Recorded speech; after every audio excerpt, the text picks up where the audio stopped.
Assalamualaikum warahmatullahi wabarakatuh.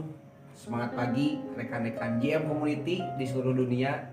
Alhamdulillah pada kesempatan ini saya Muhammad Taufik Ibrahim bisa menemani lagi rekan-rekan semuanya di acara Tips Sehat ala Gusmus Terapi. Nah, kali ini saya bersama salah satu guru besar dari JM Community, yaitu Aang Edi Suwandi. Sekarang kita akan membahas gangguan atau penyakit yang sering terjadi di lapangan. Yang kali ini kita akan bahas yaitu tentang penyakit stroke. Oke. Jadi sekarang materinya stroke topik ya. Oke. Bismillahirrahmanirrahim. Assalamualaikum warahmatullahi wabarakatuh. Waalaikumsalam. Selamat pagi rekan-rekan JM Community seluruh dunia. Mudah-mudahan sehat walafiat. Amin. Oke, rekan-rekan semuanya, rekan-rekan dengan penyakit stroke ini di masyarakat sekarang sudah tidak asing lagi. Betul. Dimana stroke ini rekan-rekan pada tahu secara gejala umumnya itu adalah kelumpuhan, ya. Kelumpuhan akibat ada dua akibat, Taufik.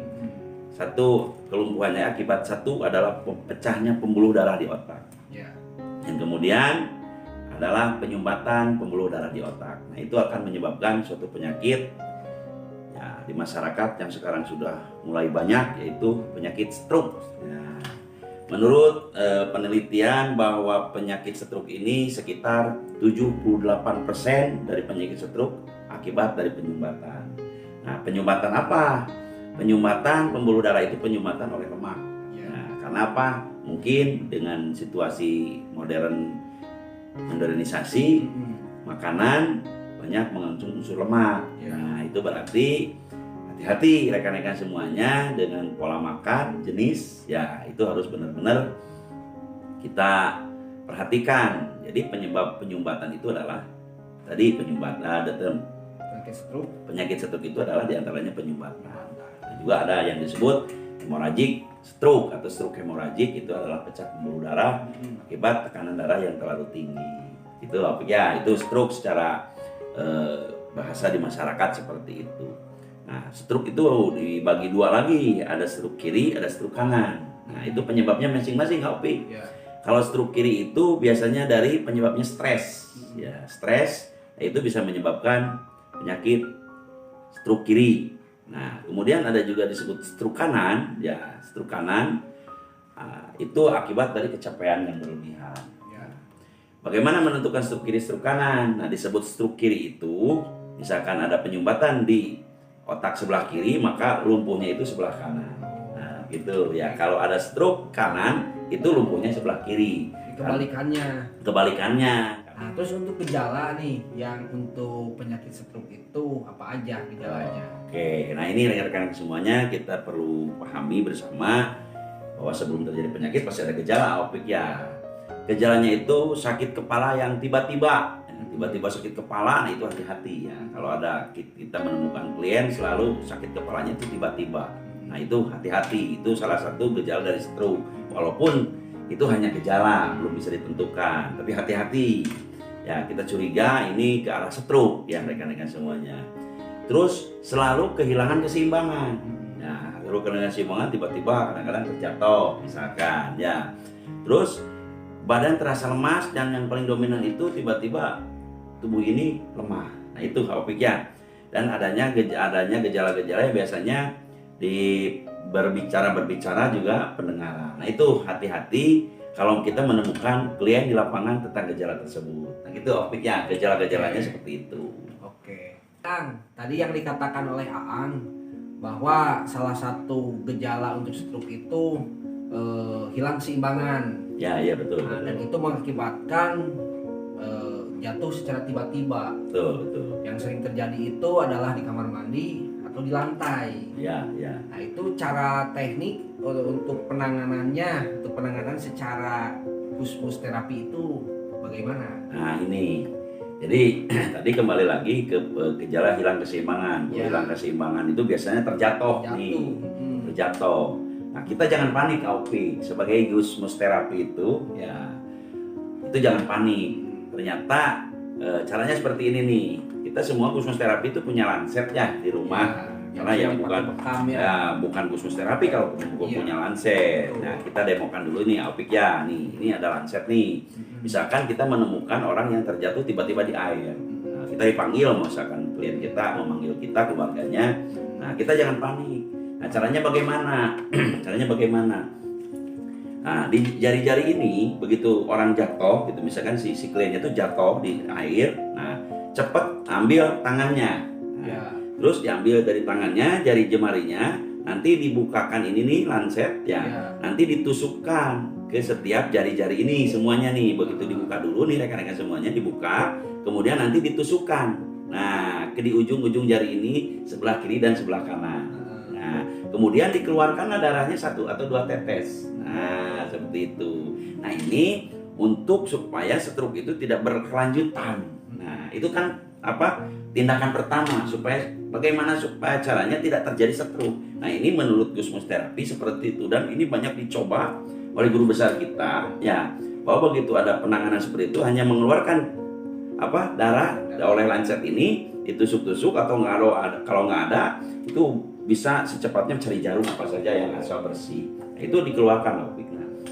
kemudian kalau misalkan nggak keluar nih, nah kita ambil di kuping Opik. Nah, nanti di kuping ini ya, di bawah kuping ini kita juga keluarin yang namanya darah 1 atau 2 tetes. Nah, dengan mengeluarkan darah dari jemari itu dan dari telinga itu sama dengan kita sudah menolong orang, berusaha menolong orang untuk tidak terjadi stroke. Nah, itu dengan mengeluarkan itu. Jadi mencoba kita itu supaya penyakit stroke-nya itu tidak terjadi, yaitu mengeluarkan darah dari jemari-jemari tadi dan telinga. Setelah itu penanganannya baru dibawa ke rumah sakit. Insya Allah Opik, dengan cara seperti itu kita menanggulangi ya supaya tidak terjadi penyakit stroke yang berkelanjutan. Jadi setelah kejadian tadi, tindakannya seperti tadi, mengeluarkan darah mengeluarkan tetesan darah di jemari dan kemudian di bawah telinga. Setelah itu lalu dibawa ke rumah sakit. Nah, itu ya rekan-rekan semuanya, semua YM Community harus bisa, karena ya gejala stroke itu seperti itu, banyak yang terjatuh ya. Gitu. Luar biasa kan? Nah, ini sudah diuji coba oleh guru besar kita, Buya Agus Muslim. Nah, terus gini ada yang stroke itu stroke berat dan stroke ringan. Nah, itu bagaimana menurut Aang? Sebetulnya itu adalah asumsi di masyarakat, ya. Jadi ada stroke berat, stroke ringan. Nah, itu sebetulnya stroke itu nggak ada yang ringan. Nggak ada yang ringan. Makanya kita harus waspada dengan penyakit stroke. Jadi dikategorikan bahwa stroke itu adalah berat. Tapi kenapa ada kalimat ringan? Nah, tadi untuk memberikan sugesti kepada pasien supaya tidak terlalu panik, sebetulnya seperti itu, ya. Jadi akibat stroke ringan, stroke berat itu bahasa biasa, tapi yang jelas bahwa stroke itu menurut ahli-ahli stroke itu semuanya berat.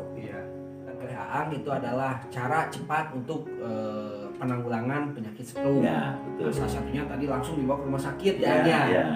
Nah, dan ini nih banyak rekan-rekan kita di lapangan ketika datang ke klien itu klien itu sudah mengalami sudah stroke.